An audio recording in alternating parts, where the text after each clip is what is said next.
think I'm a Republican, Obama's a Democrat, most African Americans are Democrats. But today, tomorrow, hopefully, as we move forward, it'd be nice if we could think of ourselves more as Americans. I'm not quite as,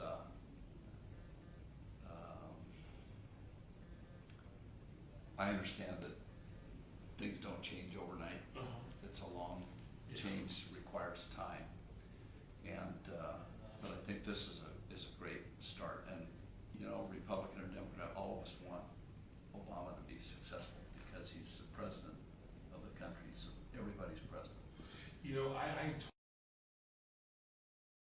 so back to my question, is there a way that a president can come in and set a tone for a cultural change in this town, or is it going to take a lot of years, or? It's not getting better.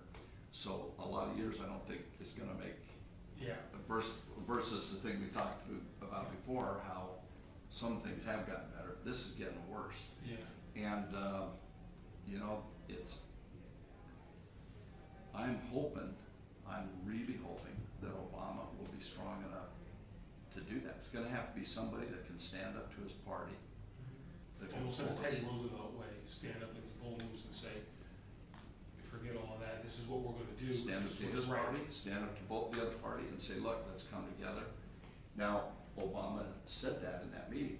We'll see, because Republicans have ideas to add to this stimulus package, and hopefully it will be stimulus. But they have things in there like, I'm a strong supporter of education. Every year we put money in IDEA and Title I, and it goes through the process. They have $141 billion in this bill to go into education for things that we work on every year in the regular process that aren't going to stimulate, aren't going to add jobs. Oh, wow. You know, but that's the way it is. So it's being sold as a stimulus package, but it's just a lot of regular spending. Going back to the event that's happening this weekend, you've been here for how many inaugurations? 92, 96, 2000? Two for Clinton, two for Bush. Two, so this is your fifth? Four, yeah, five. Okay. How does this compare to most inaugurations? I asked Bob this outside. Oh, this is, I think this will be an inauguration like none that we've ever seen.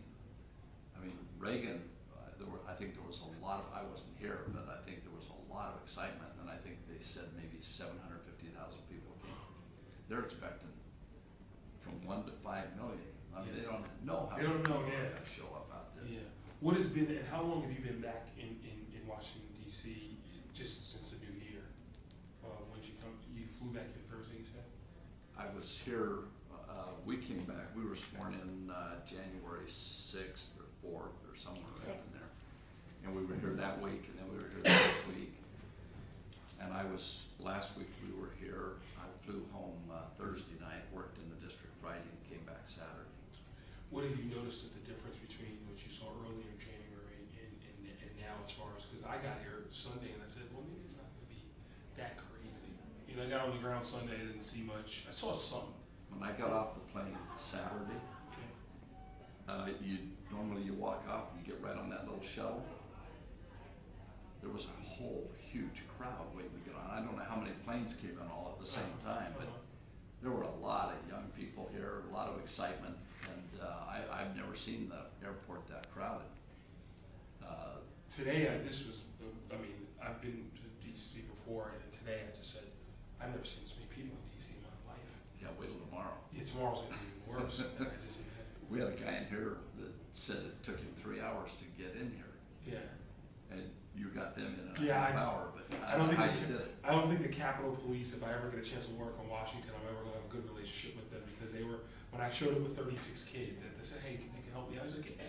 When I showed up with 36 kids, I don't think he was too thrilled. But well, that was very nice of you, and very good. Yeah. I mean, these kids, they're going to remember this all their life. Oh, this is a huge, and which is why we gave them the tickets, you know. And yet, we've given them to a lot of people that are older that has, I mean, this is a dream that they never thought would happen. These kids, I thought it was good to have some balance in them. The kids we'll be able to spread the word. I had a young girl in here, she was so excited she couldn't stop giggling, you know, just giddy. Yeah. What is that posit for the future? What does that pose for you to see how excited these kids are? Do you think that maybe that's the change in the political process, that we can get them in at a young age? Because I have friends, I'm 32, I have friends that just voted for the first time this year.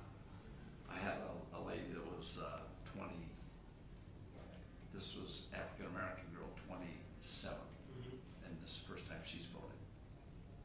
College graduate. Yes. She said, you know, I was registered, I just didn't vote. And I said, now, was it because of Obama? And she said, no, she said, just the whole idea of the change and everything really got her going. So she was from Arkansas, and her friend that was with her was from our district, California, and they went to college together. Oh, okay. And so this is a chance for them to get back together. And